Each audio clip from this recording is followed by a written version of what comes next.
Doug, we meet again. This is probably like the 100th time I've evaluated Doug, but don't get me wrong, I love evaluating Doug because the way Doug thinks is very similar to how I think, and I really appreciate the flow and the structure of his speeches. It wasn't. You know, I kind of understand how you think. So I really appreciate that because it doesn't take me a lot of effort to understand and listen to your speech. The structure of his speech and the flow, I think all that stuff probably has something to do with both of us growing up in New York. Something must be in the water, we understand. And then the other thing that Doug, I think, did really good today was using the contrast between himself and Bone. Was that his name, Bone? Boyan? Okay.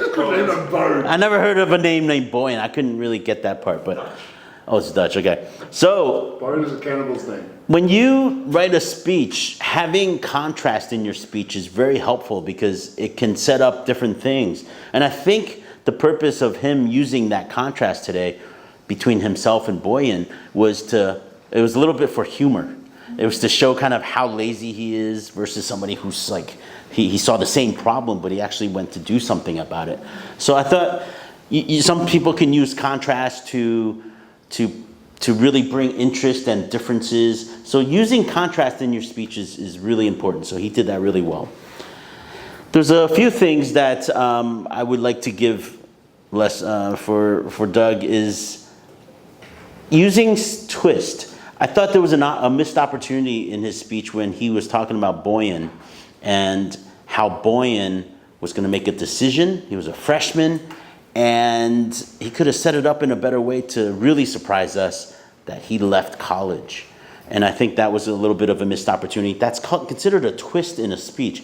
If you can add a twist and contrast in your speech, it really makes people surprised. And it draws them in even more because they don't know what's going to happen next.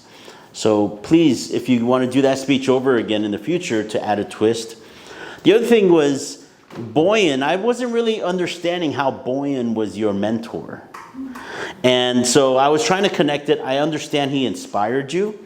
And the problem, you talked about how a problem awaits you, right? You see a problem and maybe it's waiting for you.